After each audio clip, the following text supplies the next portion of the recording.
Hi, everyone. Thank you all for sticking around, all 10 of you. Appreciate it. Closing up the end of the day, though, but I think, in my mind, is probably one of the more interesting topics of conversation I've seen across all the events here this week. That being, do we need all the tokens that are out there? But before we get started, I want to let the panelists introduce themselves. So, Christian? My name is Christian Davies. I'm the Global Head of Distribution and Innovation for Relm Insurance. We're a fully licensed and regulated commercial insurance company, been around for 6 years, and we provide insurances to emerging technologies, emerging sectors around the world. Probably insure about a quarter of you here, a lot of directors and officers, so don't mess up because I'm watching. Hi, I'm Katie Talati. I'm the Director of Research at Arca. We're a crypto-native asset manager. We started in 2018. I basically oversee all the investment research into our 3 fund vehicles, including a liquid token fund that we've been running the entire time I've been there, so 7 years now. And yeah, we are long biased, really looking to see the ecosystem grow from here. Hi, am Ayesha? Is it working?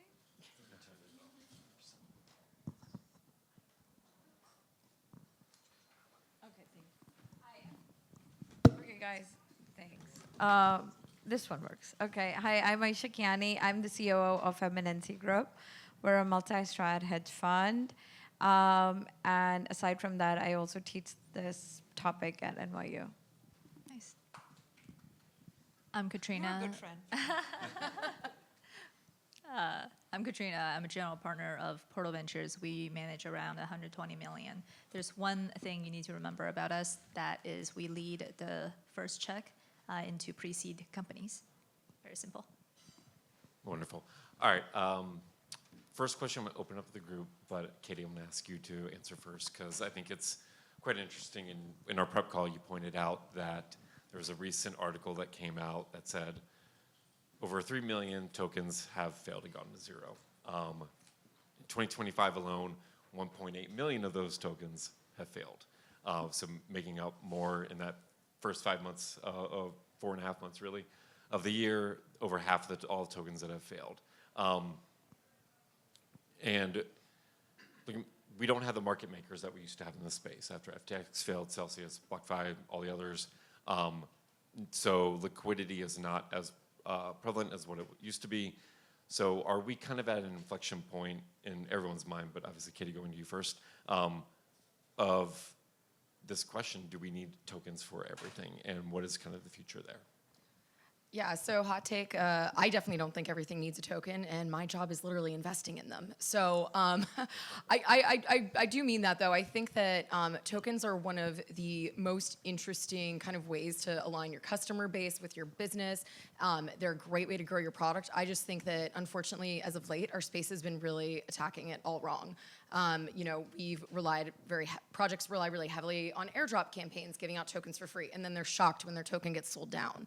On the other hand, we have let most of the prolific, or the big, good quality projects get funded by VCs. And so when they come to market at $10 billion valuations, a small retail investor is asking themselves, hey, how can I invest in something like this and expect to see a really healthy ROI as a personal investor? And why am I getting shut out of this early access?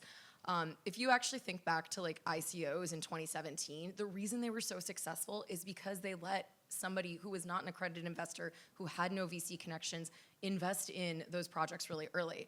And that is why meme coins have taken off, because it's that same idea. Unfortunately, meme coins literally have no substance. Sorry, that was my rant. Anyone else? I think, so I had opinion same as Katie up until we did the prep call, but then yesterday, one investor at this investor event told me about Believe app. I mean, right? Mm-hmm. And that made me think, right? So we have Believe, and then we have virtuals, and then we have, let's not talk about pump.fun. But we have these new up-and-coming launch pads coming that are spitting coins hourly basis, right? And with something with Believe that stood out was, if you have a great idea And if you want to go fundraise against it, like a technical idea, you can launch a coin, right? Similar to something like ICO. And I thought that was pretty interesting because it requires a code to submit it. So yes, I agree with everything that Katie is saying, but the market is like unstoppable with like launch pads at this point. Yeah, again, I think it's one of the only things that has seen a lot of traction and users and money flowing to it. And so, of course, it's getting a lot of hype. I think like launch pads though, you know, I bring it back to the boring thing of insurance, but insurance does form the backbone of a lot of, you know, industry globally. Every Fortune 250, every Fortune 500 company has insurance. Every bank in the world has insurance. To have true like provenance and future, insurance also forms part of regulation. Regulators mandate insurance. These launch pads are great, and I totally agree. I was heavily involved in the ICOs. But when you look at the launch pads and you have to have a code and a belief, etc., look at then the infrastructure behind it, what setup they've got, have they got things like insurances? Do they look at risk management? No, probably not really gonna be that successful. Great for a real quick buck that you could make on a 100x investment over, you know, several weeks, and then as long as you take your money out, you don't lose it.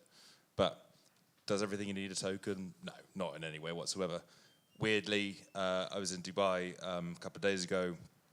A company came up to us, and they're a 80-year-old shipping company that makes energy ships, like big floating oil gas rigs. And they were like, we're thinking of launching a token. I was like, I have absolutely no idea why you want to do that. And we're talking about payment and transfer of energy. And I said, I still have absolutely no idea why you want to do that. You are a very old, established company. Why you, like, what are you doing? So that might just be the Middle East and what they're doing. But yeah, I guess. So I would say there are two types of token. You can tokenize commodity, tokenize security. There's something to back it up. And you also have the, let's call it tokenized brand equity token, but other words are meme coins, governance token. So we made some investment in RWA, like tokenized uranium, tokenized air rights, tokenized agriculture supply chain commodities. I'll say when you're trying to mobilize your, I guess, intangible or tangible, there is a point because you create liquidity out of these assets that's historically just dormant, right? But then when it comes to governance token, you're quite literally just tokenizing your impression or branding. I mean, there's a point in that. I mean, the reason why I guess Bitcoin is still there and still have the lendiness is its brand equity. It's kind of like why you buy a Gucci sunglasses versus a no name from Walmart, even though they do the same thing. So I would say, I think it's here to stay. But then to the earlier point of having so many launchpad launching these meme coins, I actually think it's good for the industry because now when you have such commoditized supply of meme coins, people will look to, okay, I just cannot sit in front of my computer 23 hours out of 24 and to just check my price. So and then should I buy Bitcoin? Yes, of course I'll have some Bitcoin, but I'm still looking to outperform Bitcoin. Then the value kind of flow back to token with some fundamentals. So that was just my comment, but yeah, that's that. So with the regulations coming about, and I think with Mika, you're looking at, token issuers have a lot of disclosure requirements and everything, and I'm assuming maybe at some point if the US ever gets their act together and passes legislation, does it become significantly harder for token issuers to be able to create and new tokens with such ease? And how does that affect like the markets that we're talking about, like and the pump out funds and everything else? Anyone? So I attended one of SEC task force roundtable, and tokens was a huge discussion because that roundtable strictly focused on trading, and there was no mention on SEC ever creating a new class for digital assets. It was like, guys, you have your utility, you have your securities, figure this out. You're smart enough, go figure this out. And, we had a couple of these crypto native devs. They're like, no, we need a new class. We're changing the face of tech and whatnot. And she kept repeating, Hester Peirce kept repeating, she was like, no, I think I'm going to stick to my frameworks, right? I think like with these like meme coin launches, with these like, these basic level tokens, they're like hard defined utility, right? They're like just coming out, supporting a project, and then going forward. But what we would see is like a huge growth towards security tokens, right? Like these tokenized assets, these real world assets, like uranium-backed coin. I heard about this like yesterday also, and we are trading, with our friends right there, these gold-backed Bitcoin, right? And there's like so much new emerging markets coming up. So yes, we would see a huge like security token uprise, but I don't think we're getting our own like class. I think the regulators, I mean, look at VARA, for example, the Virtual Asset Regulatory Authority in Dubai. They have mandated that you have to be registered to be able to issue any kind of token or offer any kind of token. Like, it makes sense because people are just creating tokens for the sake of creating tokens. It doesn't bring liquidity into the market. We've seen it doesn't bring liquidity into the market. There's two different things it does. It can either make a venture fund a hell of a lot of money. Awesome. That's great. That's exactly your job. Or it brings a huge loss to retail investors and other people. We've seen over 10,000 crypto companies around the world in over 36 different jurisdictions. I can assure you we get way more information than any venture fund or any private equity fund or any kind of investor's ever going to get because they want insurances. We get to do these deep dives. There are some tokens out there. Also, I'm not a big crypto denier. I've been in crypto for a really, really long time, just so everyone's kind of aware. There are some tokens out there which are incredibly powerful. They're a real utility. There's real governance for them. They have real use. Meme coins, monkey pictures were great fun, but they are absolutely zero relevance. And now we're starting to see some real use cases in NFTs around real world asset tokenization.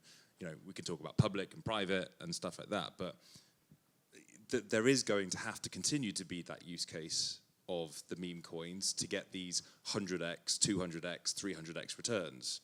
However, I think that they will start to fizzle out, maybe through regulation. Regulation's not exactly a bad thing. And as we're incredibly regulated in 6 different countries, there's six different regulators. Yeah.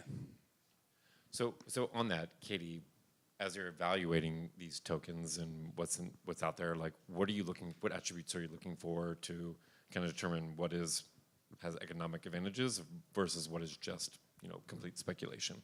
Yeah, so kind of similar to what Catrina said about, we analyze tokens and we kind of see them as mostly have like kind of 3 use cases. You have utility tokens, so those are things like Ethereum, right? You're paying for gas. Then you also have tokens that have more financial value. And again, those are going to probably fall into like the securities realm, which by the way is fine. Tokens can be securities. Like I want everyone to be okay with that. But that's going to be something like Hyperliquid or Radium, these decentralized exchanges that are doing like types of buybacks or they're doing staking and burning mechanisms from portions of their revenue. And then the third type is social.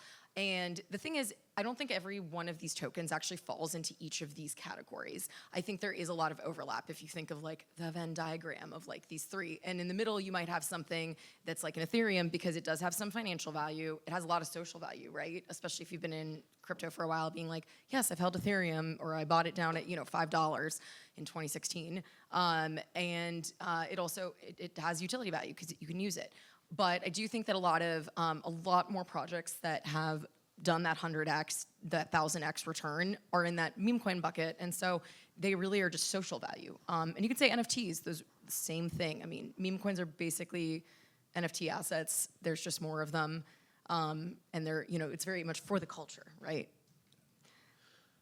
Catrina, so I'm at Liberty City Ventures and we do all equity historically. And it's been very beneficial for us in the space. We have just under $2 billion in AUM, all in the Web3 blockchain space. But now going into our third fund, we're discussing whether we take a different approach to tokens. But when we talk to a lot of founders and we say we're equity only, they kind of look at us like, what, why? Like, seriously, like, why would you not want our token? From your perspective, obviously, you all are doing token investments. What pushback are you giving to founders and companies and saying, like, is this really what you need? Or, like, how are you deploying this token? Like, what questions are you asking founders about tokens, and how do you evaluate what you think is going to be successful? Yeah, so I would say the first step is to actually choose, because before they become our portfolio company, we have to do the selection process. And selection process, I guess there are 3 buckets, similar to how you're categorizing the token, but I'm thinking in the realm of, okay, you must have a token. Those typically would be the L1s and with real utility, and you need to bootstrap a network of validators and block rewards. You need to have a token. The second bucket is, it's nice to have a token. I'll give you an example. So we recently backed an offline protocol. Effectively, there is a Web 2 version, or even Grass. There is a Web 2 version of such startup, but then, okay, I download on my phone, and this thing can be used offline, and there's nothing more of that. But then with the token, and the reason why I'm calling it nice to have, it's a bootstrap mechanism, because of the potential of financial rewards. Now I'm more incentivized to download this app to WorldCoin. Like, I got my retina scan because, maybe there's airdrop, but it turns out at US, you don't really have it. But then there is an extra incentive to bootstrap this network. So that's the nice to have. And the third bucket being the meme coin, or the governance token of the world. And I guess meme coin is just a more pure form of governance token, given that's barring the regulatory constraints. So these are the 3 buckets. And as we, at early stage, you can kind of see exactly what category you're building. We have a protocol here building a quantum base layer. When you're building a quantum network, of course, it's a real token. Thank you. So I guess the first thing is selection, right? Then once you make that selection, it's pretty clear, then what is the utility of this token? There's actually some very novel design. Actually, one of the portfolio companies doing, so it's hard to charge B2B to begin with in crypto, right? The TAM is quite small. But then one of the charging model can be, okay, if you want to integrate my service, and this is not exactly a pure play, L1, how do I charge you? They can do, if you want me to integrate with you, you buy a token supply from me and lock it away forever. So that's almost another way of reducing the supply from the faucet, from the sink. Right? I hope that answered your question, but that's generally how we guide the portfolio company. Ayesha, from an academic perspective, pretty much the same question. Like, how are you thinking about and teaching, like, what is utility versus what is necessity, and what is just, for economic? So I've been teaching for the past 5 years, right? And every single semester, I tell my students, look, I'm going to start with something else, but by the time the semester ends, it's going to be something else. Because this market moves that fast, right? And there was a time when I taught my kids what NFTs are, right? And how to build them. This semester, I had to teach them about security tokens, right? And I said, like, look, these are all the markets. What is, why security, right? Like, what are these tokenized assets? And why are we talking about this now? And why haven't I discussed this in previous semesters? So I think that, and I actually also show them how to create their own token on Solidity, because I think, and the panel started that way, right? Like, if you're in crypto, the idea of crypto was basically democratization, right? And the thought that you can go build your own token itself, that is like pretty liberating. However, we often discuss that certain markets have died down, which you mentioned, right? Like, NFTs are not as liquid as they were. Meme coins are 100xing because we don't have anything else to 100x. The venture deals that 100x for the VCs are being sold at 75% discount in the OTC markets, right? Katie said it, like, people couldn't invest at 100 billion valuation, and now in the secondaries, we're barely seeing them like for 15 or 20 million back again. So it's, the market kind of like keeps, finding its floor in one form or the other. So that's where it is. So I don't think the token element, whether, a meme coin, NFT, security, tokenized asset goes away. But I feel like every single semester I have a new category to teach it to them. I mean, at least it keeps you original. Christian, from an insurance perspective, are you evaluating these things as necessary for the mechanics of the product, or just nice to have on top of it? And how does that affect like what you are providing insurance for? Yeah, so we have to study the tokenomics of every single project that we look to insure. The reason for that is, in simple terms, it's a different type of equity. In a normal equity or derivatives case or lawsuit, you would be sued because you've done something that's ultimately impacted your shareholders or your equity holders. It's exactly the same. Take the tokens and look at the way that they're vesting, what the use case is, and you have to apply kind of the same mentality to that and see what's the likelihood of basically being shafted by a pretty badly put together token and a token offering. So we have to look at that, and we analyze that as much as we look at the equity structures, and we look at that from a venture side, we look at that from a project side, because the different regulatory frameworks, as everyone has been very familiar until President Trump came in, there was how many SEC investigations into companies around tokens and stuff, and all of a sudden, a lot of them disappeared. Not all of them disappeared, but a lot of them did.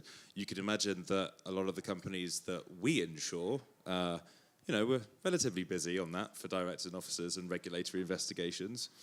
And we have to take our own opinion on whether or not we think these are securities through our expertise and our 6 years of underwriting and over 10,000 different viewpoints on this. So yeah, every single one that we see that has a token, we also take our own view.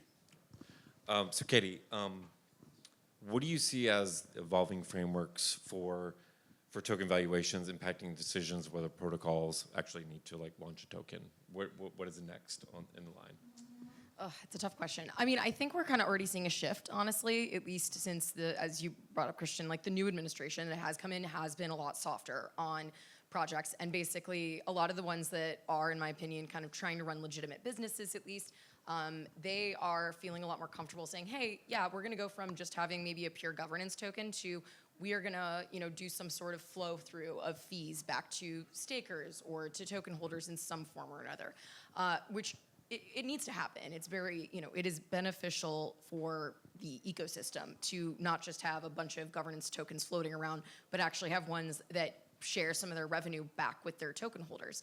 The point of offering a token that can bootstrap your customer base, as Catrina brought up, is it also has to, eventually pay back those people who bootstrapped you and who supported you early. And being able to kind of shift into this, either offering a buyback or a staking dividend, something that is really beneficial. So I think we're already seeing that evolution. I've seen countless projects either put up proposals in their governance forum or just straight up say, this is how we're changing the model up in the last 6 months. I think it's really healthy for the ecosystem because it is also forcing people to stop and look at the fundamentals of a project and not just say, oh, this is a cool, cute dog, I'll buy this token. There's substance behind that. We actually call that an inherent change of risk. So if we might go through the whole underwriting process and go, brilliant, this is absolutely fantastic. They have a governance token. And if they want to turn around 6 months later and completely change the way the token works, they have to turn around and tell us, because otherwise it completely, voids the contract of insurance, because it's a very different proposition. And, we'll very frequently guide through our broker or, directly with our clients when we have those relationships and go, by the way, just, have a look at that, because the 20 other people who did something slightly like that don't exist anymore because, well, they got sued into oblivion by a regulator somewhere. Yeah. I mean, on that front, in my former life, I was securities and commodities fraud litigator for the New York Attorney General's office, and looked at a lot of token projects at the time coming off the ICO boom.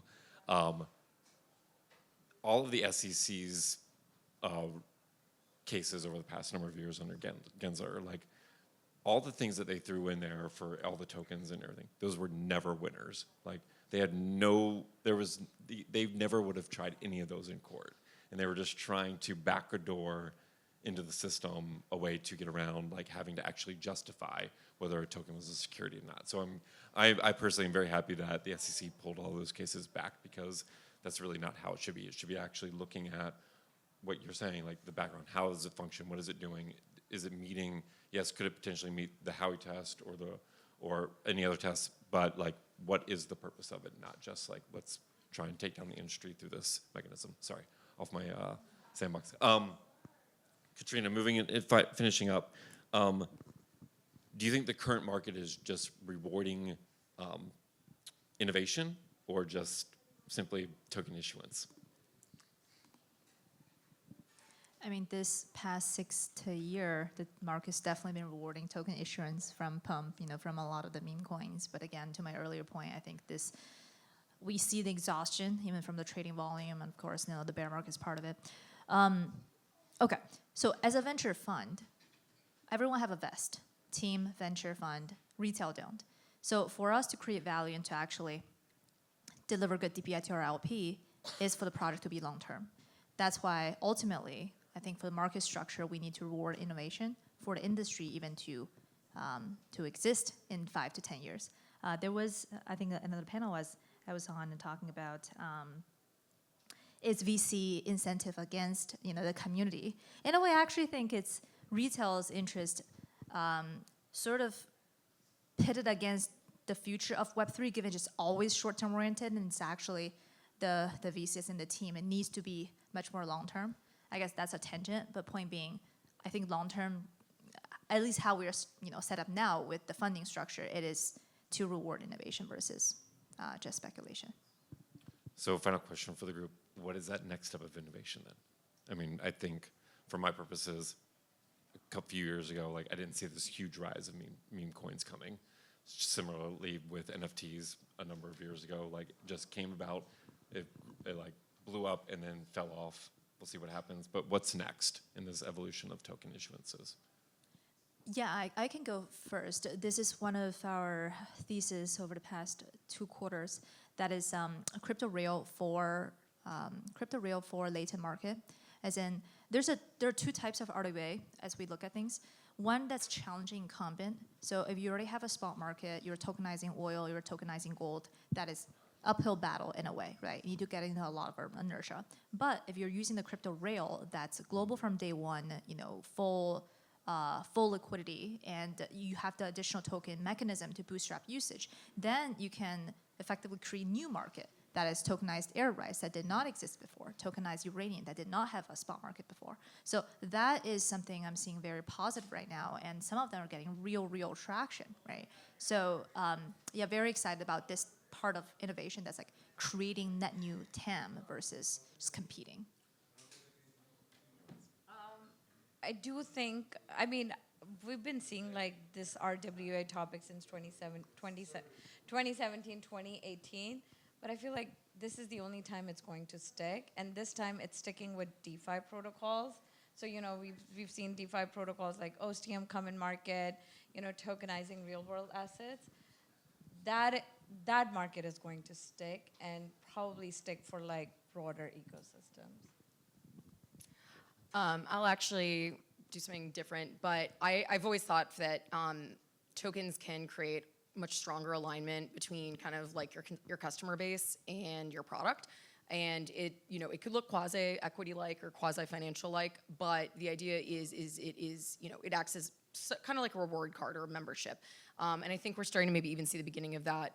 You brought up Believe app earlier, which is basically for a Web2 business, if they want to create a token, they have no idea what they're doing. Probably a bit of an idea that needs some development, but I think that you can, really incorporate a token into your, non-blockchain business and product if you do it the right way. So I think we might actually finally start to see that, or I'm hoping we will in the next year or 2. Tokenized insurance. Well, several people have tried that and failed miserably because they forget that insurance is a 360-year-old industry and it's not just insurance. But I kind of take on all the things that you guys have said. for the people who have been in crypto for a long time, it's blockchain, right? We all know the real use cases of blockchain. It is transparency, it's that delegation, and there is a lot of use case in real world assets. Some of it, everyone's talking about, it's liquidity for this. It's not liquidity for that. You know, the gold market is very liquid as it needs to be. It already exists. What blockchain will do and enable is, you know, more of that source of truth. And that will be the case across real estate. You know, could you imagine that in the UK, it takes like 8 weeks for a lawyer to do a conveyancing thing? Basically, they just sit around and do absolutely nothing. The land deeds in the UK are, you know, hundreds of years, and it's all about someone that put a little bit of pencil and it changed and then was photocopied, and that will start to become on-chain and more public, and that's like, you know, we're finally starting to get to real world use cases, and I think that is where we'll start to progress from. Great. Thank you, everyone. Enjoy the rest of your day.